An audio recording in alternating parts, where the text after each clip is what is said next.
Olá, hoje a gente vai começar com o primeiro tópico de matemática. É o tópico que eu acho que eu deixei começar com ele, porque para estudar não tem muito segredo, porque você aprende mais na prática mesmo, porque é basicamente análise de gráficos e análise de informações. Em relação a todo o edital, são essas quatro coisas que você tem que dominar. Mas entre essas quatro coisas, três é na prática, e apenas esse tópico 2.9.3 que é uma coisa diferente. E nada mais nada menos que o seguinte: métrica aritmética simples, como o próprio nome diz, é uma coisa fácil. Se você tem quatro números de quatro características, por exemplo, a altura de quatro atletas, o salário de cinco pessoas, o número de habitantes de três cidades, você vai fazer a soma de todas as informações e dividir pelo número de informações totais. Por exemplo, uma pessoa tem R$ 3, a outra tem 6, a outra tem 9. A soma desses três valores é quanto? 18. E a quantidade de pessoas são quantas? Uma pessoa, duas pessoas, três pessoas. Qual que é a média de preço de dinheiro que essas três pessoas possuem? É nada mais nada menos que o somatório desses três valores dividido pelo número total de pessoas. Se três pessoas estão juntas e uma tem R$ 3, a outra 6 e a outra 9, a média de cada uma delas é 6. Show? Show. Agora, a parte ponderada é que é um pouquinho diferente, mas também não é tão difícil. É da seguinte forma: vão ter certos valores, certas notas, certas coisas, onde elas vão ter um peso. Vamos imaginar a seguinte situação: a pessoa quer entrar na faculdade de engenharia, e no vestibular dessa faculdade de engenharia, a matemática tem o dobro do valor que a prova de português. Então, por exemplo, independente da nota que você tirar eh, nessas duas provas, a nota de matemática vai ser o dobro do que realmente você tirou. E para você poder fazer essa média ponderada, em vez de você somar pela quantidade de provas, você soma a quantidade de pesos. Então, por exemplo, numa prova de vestibular para engenharia, a pessoa tirou nota 8 em matemática, porém o peso é 2, e tirou 5 em português, porém o peso é 1. Você multiplica a nota pelo peso, 8 vezes 2 mais 5 vezes 1, e divide pelo somatório dos pesos. Então vai ficar 8 vezes 2, 16. 5 vezes 1, 5. 16 com 5, 21. 21. O peso de uma é 2, da outra é 1. O somatório dos pesos é 3. 21 dividido para 3, 7. Se você só somar 8 com 5 e dividir para 2, vai dar 13. Vai dar quase 7, mas não é 7. Por quê? Porque são duas coisas diferentes. Então, essas outras quatro coisas a gente vai aprender na prática agora. Apenas essa informação da métrica aritmética simples e ponderada, que é uma coisa que você tem que saber antes, mas, como você viu, é uma coisa rápida e fácil. Vamos começar pela prova de 2026, que é a seguinte informação: esse enunciado é sempre um enunciado grande, são questões grandes que você tem que conseguir ganhar tempo, então vamos meio que pegar a parte mais importante. 2024, IPCA foi noticiado no âmbito da educação em nível nacional. Você já percebe que vai ser um texto grande. Aí você pula para o texto exatamente antes do gráfico. Abaixo estão os dois gráficos que apresentam a evolução das notas de cada disciplina no SAEB, de 2005 a 2023. Você percebe que a primeira é língua de portuguesa, embaixo são os anos e aqui é o valor das notas, né? De matemática, a mesma coisa. E agora a gente vai para as alternativas.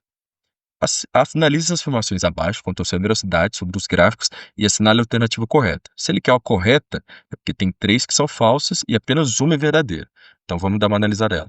Os períodos de crescimento, os índices do gráfico da evolução das notas de língua portuguesa correspondem aos períodos de crescimento dos índices no gráfico da evolução das notas de matemática. Ou seja, se uma evoluiu, a outra evoluiu. Se uma diminuiu, a outra diminuiu. Vamos ver se isso é verdade? 2005 para 2007. As duas evoluíram. 2007 a 2009. As duas evoluíram. 2009 a 2011. As duas decaíram. De 2011 para 2013, as duas decaíram. De 2013 para 2015, uma subiu e a outra diminuiu. Ou seja, a primeira é falsa. Segunda, a taxa de variação no gráfico da evolução das notas de matemática é maior do que no gráfico da evolução das notas de língua portuguesa no período de 2017 e 2019. Quem que aumentou mais? Matemática ou português de 17 e 19? Vamos ver. Matemática foi de 260,3 para 269 e português foi de 260,4 para 272. Matemática e português em 2017 têm praticamente a mesma nota, mas em 2019 a nota de português é maior. Então a taxa de português foi maior. Então essa daqui é falsa. A média dos índices de língua portuguesa é a maior que a média dos índices de matemática. Você poderia fazer isso de 3 formas. A primeira seria somando todos os valores das de cima e da de baixo e vendo qual valor dá mais, porque o período é o mesmo, então não faria diferença dividir. Você pode meio que ir subtraindo cada um desses valores, e ver qual média que está maior, qual média que está menor, ou você pode simplesmente pular essa alternativa, que vai ser a alternativa que vai te tomar tempo. Se você tiver certeza da letra D, então você tem certeza que a letra C está errada. Indo para a letra D. Em ambos os gráficos, a igualdade da quantidade de períodos de crescimento. Vamos ver quantos aqui cresceu. 1, 2, 3, 4, 5. Embaixo. 1, 2, 3, 4, 5.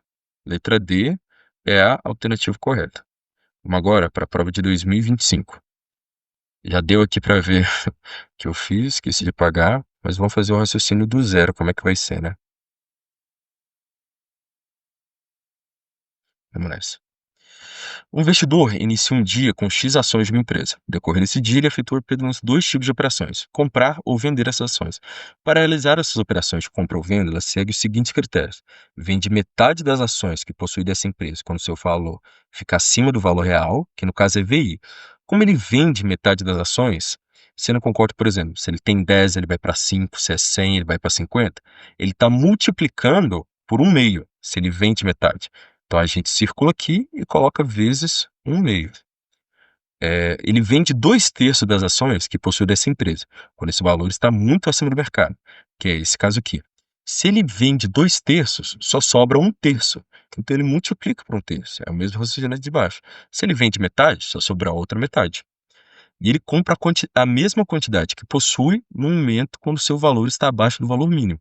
Ou seja, ele dobra a sua posição. Então aqui a gente faz vezes 2. O gráfico abaixo apresenta o período de operações e variação do valor em reais das ações dessa empresa no decorrer de um certo dia de trabalho. Sendo X o número de ações que o investidor começou a operar às 10 horas nesse mesmo dia, ou seja, no começo do dia ele tinha X, que é um valor que a gente não sabe quanto que é. E sabendo que o investidor só faz operações nas horas exatas do dia, ou seja, 11, 12, 13, e que fechou o dia às 17 horas com 100 ações, podemos afirmar que X pertence ao intervalo. Pode fazer de trás para frente ou de frente para trás. De trás para frente, você pega esse X e vai multiplicando até chegar no valor que é 100. Do 100 é a mesma coisa, só que ao contrário. Vamos fazer de trás para frente, porque eu acredito que seja mais fácil. No começo ele tinha X ações. Quando deu 11 horas, elas estavam acima do valor que era necessário para ele poder vender metade. Então é X vezes meio. Às 12 horas, estava abaixo do valor que ele precisa para comprar o dobro, ou seja, vezes 2. Às 13 horas, estava acima do valor que ele precisa para poder ficar só com 1/3, então vezes 1/3. Às 14 horas, estava entre esses 2 gráficos. E entre esses 2 gráficos não acontece nada. Daqui para cima, ele vende a metade, daqui para cima, ele faz vezes 1/3, e daqui para baixo, ele compra o dobro. Então, nesse intervalo, nada acontece. Então, aqui, nada acontece. Aqui, vai multiplicar novamente por 1/2, e nesse momento, vai multiplicar novamente por 2. E aqui, novamente, vai multiplicar por 1, mas não faz diferença. Toda essa multiplicação vai ser igual a 100. O que você vai fazer aqui é cortar 2 com 2, 2 com 2. Vai passar esse 3 aqui que está dividindo e multiplicando, e o x vai ser igual a 300 ações, que vai ser a letra C. Por quê? Porque quando está fechado, é porque aquele determinado valor pertence. Mais ou menos isso daqui, né? Quando está aberto, que ele não pertence. Então, nesse caso, começa no 300, valor exatamente 300, x pertence ao intervalo da letra C. Prova de 2024 vai ser novamente um texto muito grande. Você vai pronunciar para saber o que ele quer, e o gráfico de setores que melhor representa a quantidade de mortes em fevereiro de 2021, ou seja, vai ser F, em relação ao total de mortes até a data de março, ou seja, vai ser o somatório de todas as mortes, de janeiro, mais fevereiro, mais março. Vamos ver se ele vai dar os valores totais ou o valor de cada uma delas, e a gente tem que somar.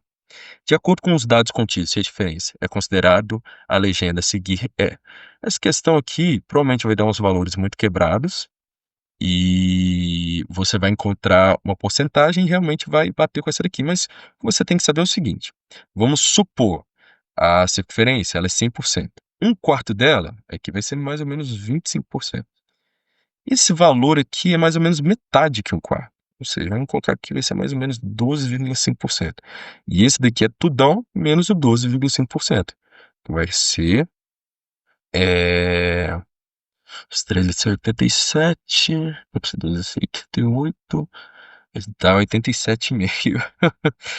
E esse valor aqui, vamos colocar que é 6,25%. E vamos ver qual que é o valor que mais se aproxima disso daqui. Em fevereiro, em fevereiro de 2021, se tornou o segundo mês com mais letal da pandemia. Nos 28 dias foram registradas 30.484 mortes. Beleza. Os dados são do consórcio tal, tá? O Brasil viveu, beleza. Até o dia 7 de março, o número de pessoas mortas pela Covid subiu para 265.411. Como isso daqui é uma questão de estimativa, você não precisa do valor certo, você pode simplificar. Simplificar quanto? Quanto você quiser, desde que você chegue na palavra correta. Então, corte isso daqui. 30 dividido para 265. Vamos pegar aí a 30 vezes 10 dá 300. 30 vezes 9 dá 270. Ou seja, é como se aqui fosse 30 e aqui fosse 30 vezes 7. Vai dar 1/7. E quanto que é 1/7? A gente transforma em porcentagem, multiplica por 100 e divide por 7. Vai dar 1 menos 7. Vai dar 3. Vai descer o zero. Vai dar aproximadamente 14%. 14% se aproxima de qual valor? Letra D. Vamos para a próxima agora. 2023. 2023 é uma prova também que mistura um pouco de função. Mas é importante porque essa daqui, no caso, é uma questão que ela te dá o raciocínio e você constrói o gráfico. Mas se fosse o contrário, também poderia. Ela te dá um desses gráficos e pergunta qual situação provavelmente está acontecendo ali. Então, vamos dar uma olhada nela. Uma caixa d'água em forma de paralelepípedo reto retângulo possui um sistema simples de aferição do volume de água, pode ser construído de acordo com as seguintes instruções: amarrar uma garrafa plástica vazia e fechada na extremidade de uma linha e amarrar um peso simples na extremidade de uma linha. Então, a primeira coisa está falando que vai ter a seguinte situação, ó. Vai ser uma garrafa, que a gente vai colocar que essa coisa branca, amarrada num peso, que a gente vai colocar que essa coisa preta. Com caixa d'água vazia, jogar a garrafa dentro, deixando a extremidade com o peso para fora da caixa e marcar na parede externa a altura alcançada pelo peso em relação ao fundo da caixa com a linha esticada. A seguinte situação vai ser mais ou menos a seguinte. Vai ter que, por exemplo, vamos colocar que essa daqui é a caixa d'água. E esse daqui é o peso, que vai estar na extremidade. E a garrafa branca vai estar lá dentro. E do peso até o chão vai ter a altura H. Agora, a terceira situação. Ao encher a caixa d'água, mantendo a garrafa boiando na superfície da água até o limite da caixa, quando, novamente, marque na parede externa a altura alcançada pelo peso em relação ao fundo da caixa, mantendo-se a linha esticada. Como a caixa ela vai enchendo de água, a garrafa ela vai subindo e a linha ela se mantém esticada. Então, a caixa vai acabar numa nova posição. E nessa nova posição, vai ter agora a Hzinho. E esse Hzinho é menor do que o Hzão. Você percebe que a altura em relação ao fundo da caixa está diminuindo. E vai ser exatamente isso que ele vai perguntar. Considere que a água receberá água, você considera que a caixa receberá água com uma vazão constante até encher. Esse sistema simples de aferição fornece uma relação entre o tempo para encher a caixa e a altura do peso em relação ao fundo da caixa.